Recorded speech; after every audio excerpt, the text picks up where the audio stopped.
Pai, do Filho e do Espírito Santo. Amém.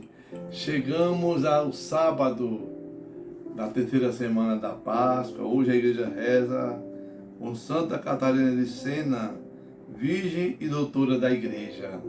Eu quero convidar você para ler comigo a liturgia diária, esse grande presente do Concílio Vaticano II. Peça sua oração aí embaixo, se inscreva no nosso canal, curta ele. Eu quero rezar com você. Somos convidados a ler a palavra de Deus, a pedir a Ele a graça santíssima para a nossa vida. Peçamos a Deus a nossa graça.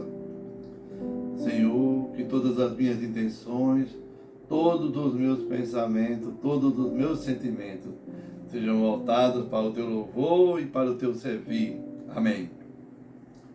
Hoje rezaremos em Atos dos Apóstolos, capítulo 9, versículos 31 a 42. Naqueles dias, a igreja vivia em paz em toda a Judéia, Galiléia e Samaria. Ela consolidava-se e progredia no temor do Senhor e crescia em número com a ajuda do Espírito Santo. Pedro percorria todos os lugares e visitou também os fiéis que moravam em Lídia. Encontrou aí um homem chamado Enéas, que estava paralítico e há 8 anos jazia numa cama. Pedro disse-lhe: Enéas, Jesus Cristo te cura, levanta-te e arruma a tua cama. Imediatamente Enéas se levantou.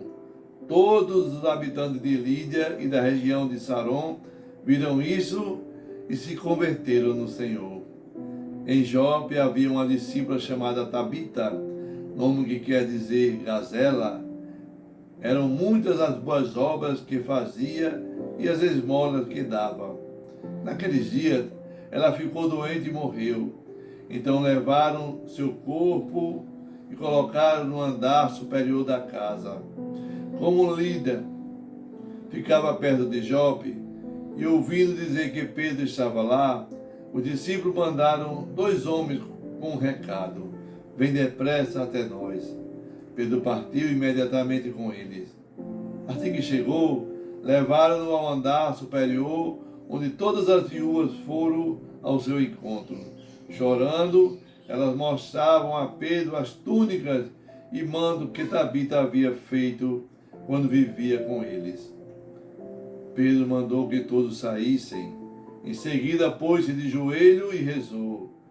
Depois, voltou-se para o corpo e disse: Tabita, levanta-te. Ela então abriu os olhos, viu Pedro e sentou-se. Pedro deu-lhe a mão e ajudou a levantar-se. Depois chamou os fiéis e as viúvas e apresentou-lhes Tabita viva. O fato ficou conhecido em toda a cidade de Jope e muitos acreditaram no Senhor. Palavra do Senhor, graças a Deus. Salmo responsorial 115, 116. Que poderei retribuir ao Senhor Deus por tudo aquilo que Ele fez em meu favor. Que poderei retribuir ao Senhor Deus por tudo aquilo que Ele fez em meu favor. Elevo o cálice da minha salvação, invocando o nome santo do Senhor. Que poderei retribuir ao Senhor Deus por tudo aquilo que Ele fez a meu favor. O Evangelho de João, no capítulo 6, versículo de 60 a 69.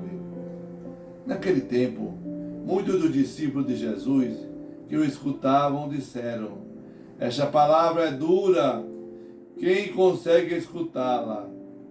Sabendo que seus discípulos estavam murmurando por causa disso mesmo, Jesus perguntou: isso vos escandaliza? E quando vides o Filho do Homem subindo e descendo para onde estava antes, o Espírito é que dá vida, a carne não adianta nada. As palavras que vos falei são espírito e vida. Mas entre vós há alguns que não creem. Jesus sabia, desde o início, quem eram os que não tinham fé e quem havia de entregá-lo. E acrescentou: é por isso que eu vos disse, ninguém pode vir a mim a não ser que lhe seja concedido pelo Pai. A partir daquele dia, muitos discípulos voltaram atrás e não andavam mais com ele. Então Jesus disse aos 12: vós também quereis ir embora? Simão Pedro respondeu: a que iremos, Senhor? Só tu tens palavra de vida eterna. Nós cremos firmemente e reconhecemos que tu és o Santo de Deus. Palavra da salvação, glória a vós, Senhor. Que a palavra do Santo Evangelho perdoe nossos pecados. Amém. Hoje celebramos a memória de Santa Catarina de Sena.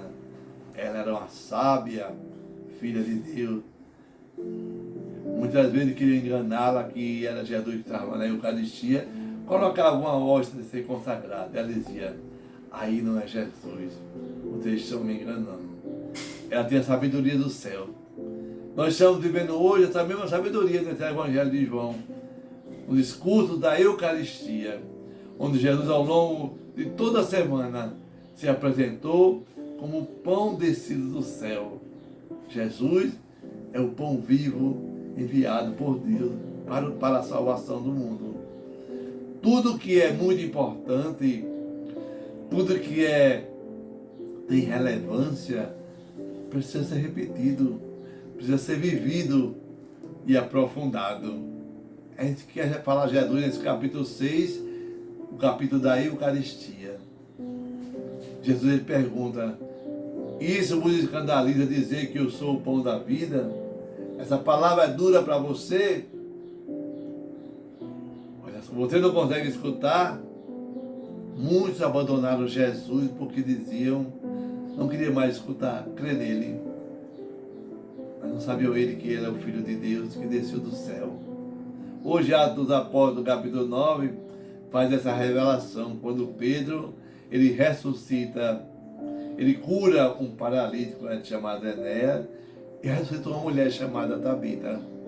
A força missionária de Deus, o espírito missionário que está na vida daquele apóstolo, pelo batismo que ele recebeu. Você, meu irmão, minha irmã, é chamado também a ter essa força missionária, a seguir essa sinodalidade rumo ao céu, ainda nessa terra. É pela pregação da palavra que nós convertemos o coração das pessoas e curamos dela todas as enfermidades, inclusive curamos a da morte.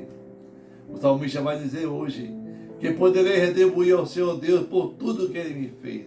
Deus todos os dias faz maravilhas.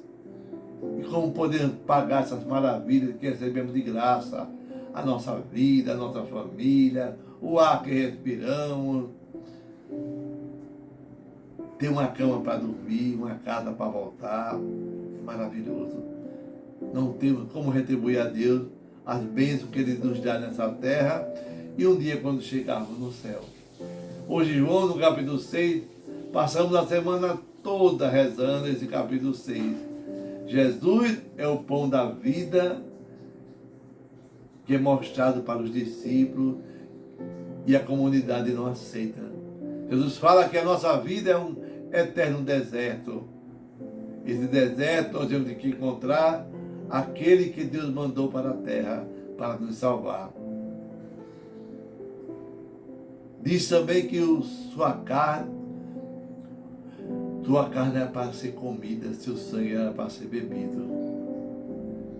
Nós temos que estar em verdadeira comunhão com Jesus, nessa visão sacramental. Até hoje tem muitos cristãos que não aceitam a Eucaristia, preferem estar no pecado, preferem estar na dor, mas não creem que Jesus está na Eucaristia, vivo em corpo, sangue, alma e divindade. Para eles é duro demais ter essa maturidade de estar em comunhão com Jesus e Eucaristia. Jesus, ele pergunta para aquele povo: vocês se escandalizam porque eu digo que eu sou o pão descido do céu? As palavras que eu falei para vocês são palavras em espírito e em verdade. A carne nada adianta. A partir daquele momento, muitos deixaram Jesus, e era em quantidade. Sobraram apenas os 12 apóstolos.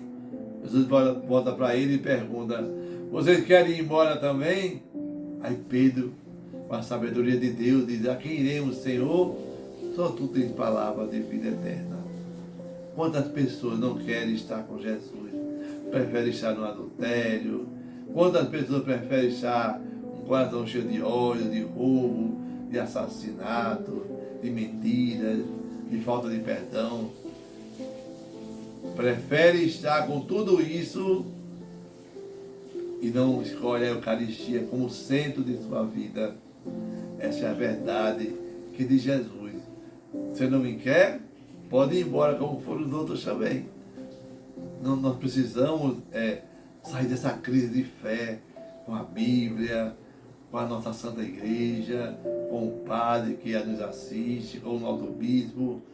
Só Jesus fala a palavra de vida eterna. E nós cremos firmemente e reconhecemos que Ele é o Santo de Deus, através do magistério da Igreja, dos santos padres. Então peçamos a Deus essa graça de ver na Eucaristia o pão da vida, o pão santíssimo e divino que é Jesus de Nazaré. Assim seja. Amém. Que Deus sobre você a bênção do Deus Todo-Poderoso, Deus que é Pai, Filho e Espírito Santo. Amém.